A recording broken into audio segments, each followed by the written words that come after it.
أعوذ بالله من الشيطان الرجيم. بسم الله الرحمن الرحيم.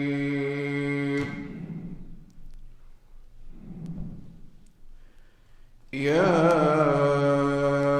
أيها الذين آمنوا كتب عليكم الصيام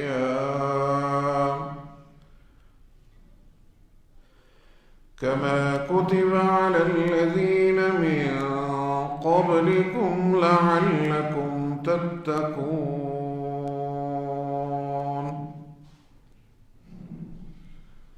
صدق الله العظيم.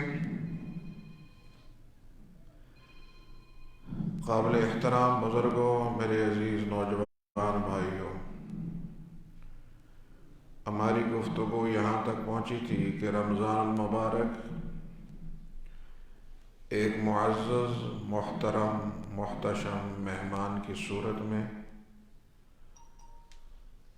اس نے ہمارے در و دیوار پر دستک دے دی۔ بحیثیت مسلمان ہمارا فرض بنتا ہے کہ ہم اس کا استقبال کریں، اسی احترام کے ساتھ، اسی مودت اور اسی محبت کے ساتھ۔ اب دیکھنا یہ ہے کہ ہم نے اس اہم ترین مہینے کے لیے کیا کیا اقدامات کیے۔ ہمارے اکابر اور بزرگوں کا ایک معمول رہا، اور وہ معمول یہ تھا کہ جب رمضان المبارک قریب آتا یا رمضان المبارک کے روزے شروع ہو جاتے تو وہ 2 رکعت نماز صلاۃ حاجت پڑھتے تھے۔ 2 رکعت نماز صلاۃ حاجت، اور یہ 2 رکعت نماز صلاۃ حاجت پڑھ کر اللہ سے کیا مانگتے تھے؟ یہ 2 رکعت پڑھ کر اللہ سے یہ مانگتے تھے کہ رب العالمین، یہ جو نیکیوں کا سامان، نیکیوں کی گھٹا، نیکیوں کی برسات آپ نے ہمیں عطا کی ہے، اے اللہ ہمیں رمضان کی برکتیں، رحمتیں، فضل و کرم سمیٹنے کی توفیق عطا فرما۔ رمضان کی برکتیں، رمضان کا فضل، رمضان کا کرم سمیٹنے کی توفیق عطا فرما۔ گویا اللہ سے یہ باقاعدگی سے دعا کر کے، یہ التجا کر کے، یہ درخواست مسلسل کرتے تھے کہ اے اللہ ہمیں رمضان سے پوری طرح مستفید ہونے کی توفیق عطا فرما۔ اسی طرح نبی اکرم صلی اللہ علیہ وسلم سے یہ دعا منقول کہ اللہم اعنا علی ذکرک و شکرک و حسن عبادتک، اے اللہ ہماری مدد کر، اللہم اعنی علی ذکرک، ہماری مدد کر اپنا ذکر کرنے میں۔ تیری مدد کے بغیر تیرا ذکر بھی نہیں ہو سکتا، اور تیری مدد کے بغیر تیرا شکر بھی ادا نہیں ہوتا، اور تیری مدد کے بغیر اچھی عبادت بھی نہیں ہو سکتی۔ تو گویا اللہ سے عبادت اور اللہ سے ذکر اور شکر کی توفیق مانگنا، یہ میرے محبوب صلی اللہ علیہ وسلم کے اسوہ سے ہے۔ اور پھر رمضان میں 2 رکعت نماز پڑھ کر، صلاۃ حاجت پڑھ کر، تو اللہ سے دعا کرنا کہ اللہ ہمیں رمضان کی سعادتیں نصیب فرما۔ تو لہٰذا یہ بھی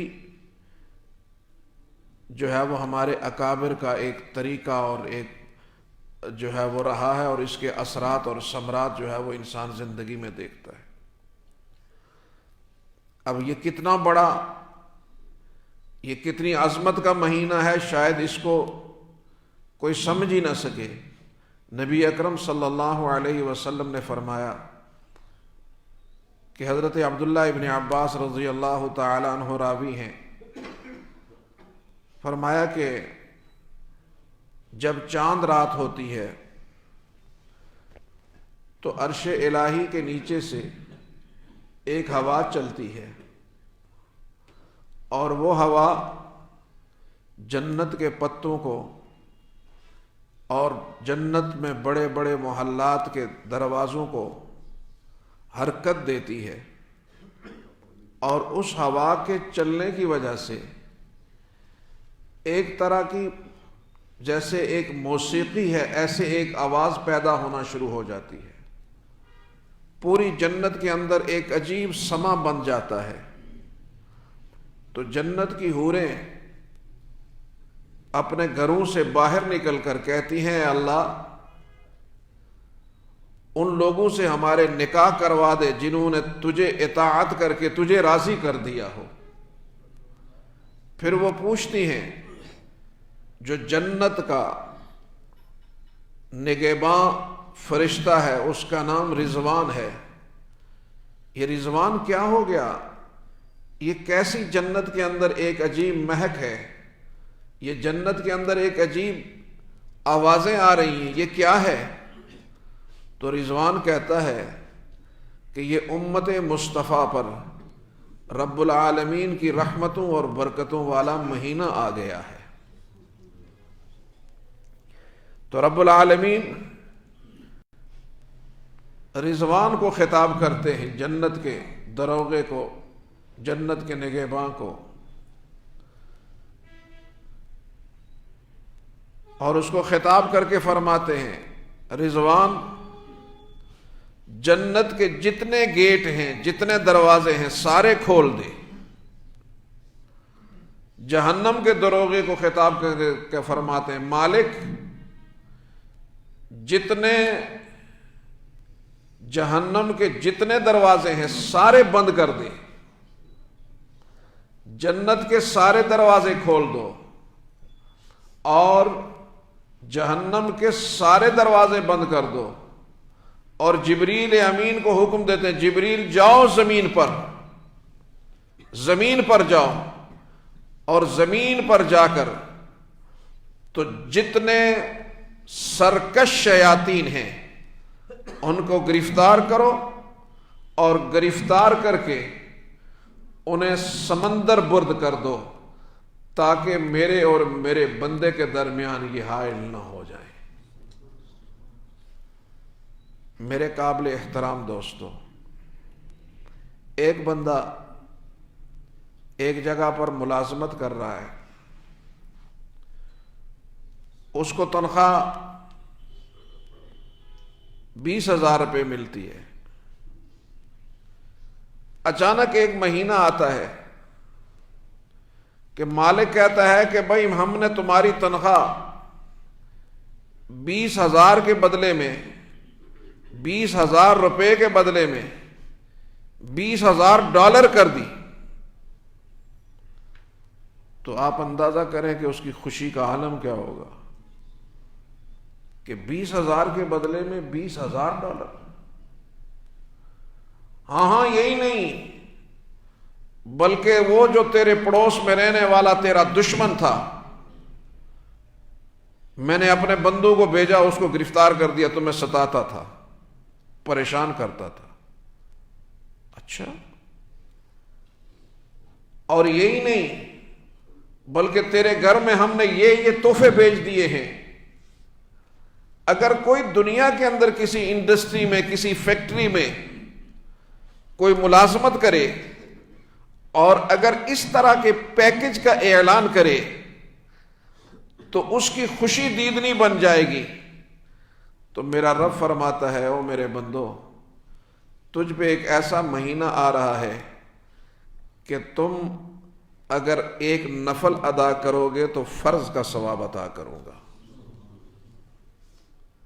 اور اگر ایک فرض ادا کرو گے تو 10 گنا نہیں، 20 گنا نہیں، میں اسے 70 سے بدل دوں گا، اور یہی نہیں بلکہ جتنا چاہوں اس کو بڑھا دوں، مجھے روکنے والا بھی کوئی نہیں ہے۔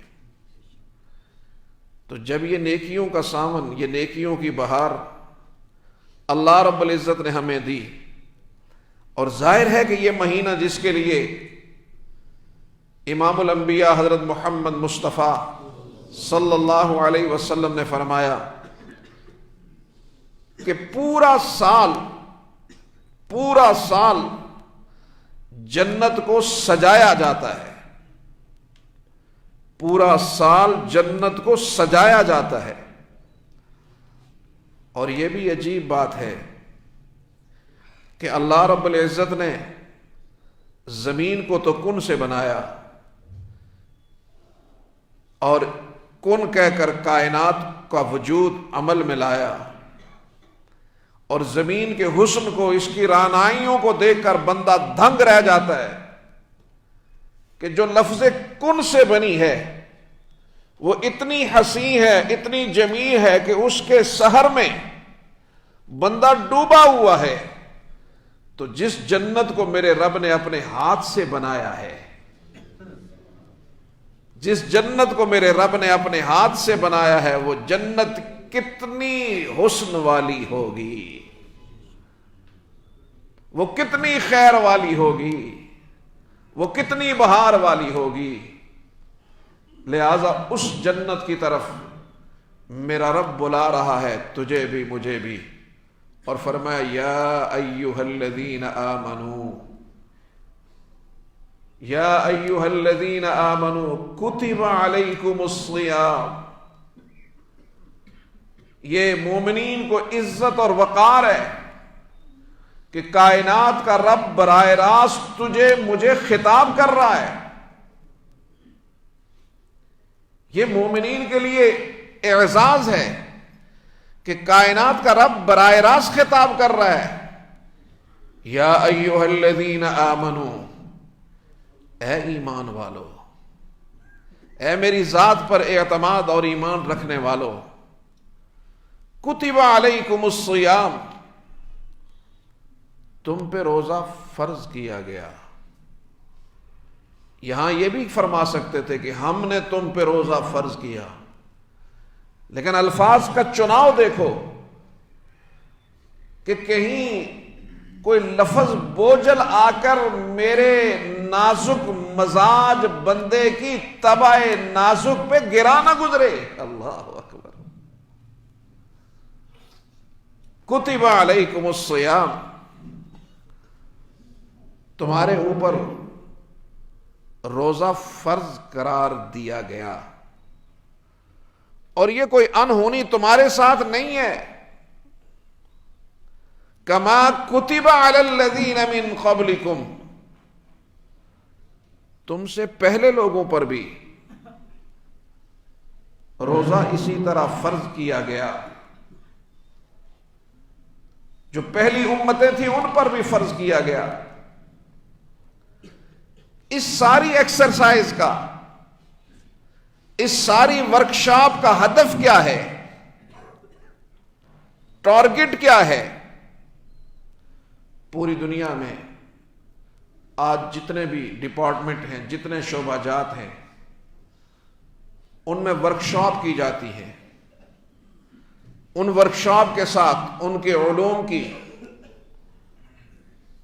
تجدید اور ان کی معلومات کو مزید نئی تحقیقات سے آراستہ کیا جاتا ہے۔ لہذا یہ ورکشاپ امت پہ آیا تو اس ورکشاپ کا، اس محنت کا، اس مشقت کا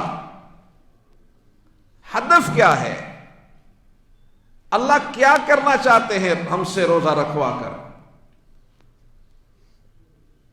ہمارے بھوکا پیاسا رہنے سے اللہ کی کبریائی میں کیا اضافہ ہوگا؟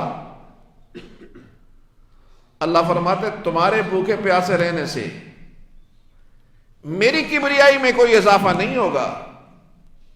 میں روزہ اس لیے تم پہ فرض کر رہا ہوں لعلکم تتقون، لعلکم تتقون، ترجمہ تو یہ بنتا ہے کہ تاکہ تم متقی بن جاؤ، اور میں اس مفہوم کو یوں ادا کرتا ہوں لعلکم تتقون، تاکہ تم میرے دوست بن جاؤ، لعلکم تتقون، تاکہ تم میرے دوست بن جاؤ۔ میرے بہت ہی قابل احترام دوستو، مجھے ایمانداری سے بتاؤ کہ اگر آپ کو کوئی دنیا کا چھوٹے عہدے والا آدمی پیغام بھیجے کہ میں آپ سے دوستی کرنا چاہتا ہوں، تو آپ بڑی خوشی محسوس کریں گے، اور اگر ملک کا صدر وزیر اعظم آپ کو پیغام بھیجے کہ جی میں آپ سے دوستی کرنا چاہتا ہوں، تو آپ تو پھولے نہیں سمائیں گے۔ تو دنیا کے بادشاہ کی حیثیت کیا ہے؟ دنیا کے صدور کی حیثیت کیا ہے؟ جہاں کائنات کا خالق مالک رب یہ کہہ رہا ہے کہ او میرے بندو، آؤ میرے ساتھ تعلق کو جوڑو، لعلکم تتقون، تاکہ تم میرے دوست بن جاؤ۔ اور دوسری جگہ میرے رب نے فرمایا یا ایھا الذین آمنوا اتقوا اللہ، یا ایھا الذین آمنوا اتقوا اللہ، اے ایمان والو دوستی کر لو۔ آپ کہیں گے کہ ہم نے تو یہ سنا ہے کہ یا ایھا الذین آمنوا اتقوا اللہ کا معنی یہ ہے کہ اے ایمان والو مجھ سے ڈرو، آپ ترجمہ کر رہے ہیں مجھ سے دوستی کر لو۔ تو یاد رکھو یہ کوئی تفسیر بالرائے نہیں ہے، یہ کوئی ایسے اٹکل پچو نہیں ہے، بلکہ قرآن کی تفسیر قرآن سے کرتے ہیں کہ کائنات کے رب نے اپنے قرآن ہی میں فرمایا ان اولیاؤہ الا المتقون، کہ متقی ہی اس کے دوست ہوا کرتے ہیں۔ گویا پتہ یہ چلا کہ متقی دوست ہوا کرتے ہیں، تو جس نے تقوی والی زندگی اختیار کی اس نے اللہ کی طرف دوستی کا ہاتھ بڑھا دیا۔ جس نے تقوی والی زندگی اختیار کی، اللہ نے تو اعلان کر دیا یا ایھا الذین آمنوا اتقوا اللہ، اے ایمان والو دوستی کر لو۔ رب العالمین دوستی کہاں کریں، کس طرح کریں، آپ سے دوستی بنے گی کیسے، دوستی کا طریقہ کیا ہے، دوستی کے انداز کیا ہیں، کیسے پتہ چلے، کس طرح کا عمل کیا جائے دوستی ہو۔ ایک تو فرمایا یا ایھا الذین آمنوا کتب علیکم الصیام کما کتب علی الذین من قبلکم لعلکم تتقون۔ ایک تو روزہ رکھو گے، تو جب روزے والا عمل کرو گے تو میری دوستی کی طرف تم نے ہاتھ بڑھا دیا ہے۔ اس لیے کہ روزہ یہ میرے اللہ کا وصف ہے، میرا اللہ کھاتا پیتا نہیں ہے، میرا اللہ کھاتا پیتا نہیں ہے، تو گویا بندے نے کھانا پینا چھوڑ کر اپنے رب والی صفت پر آنے کی محنت شروع کر دی، اور جب اس صفت کو بنیاد بنا کر آگے بڑھتا ہے تو پھر رب اسے گلے سے لگا کر اسے اپنا دوست بنا دیتا ہے۔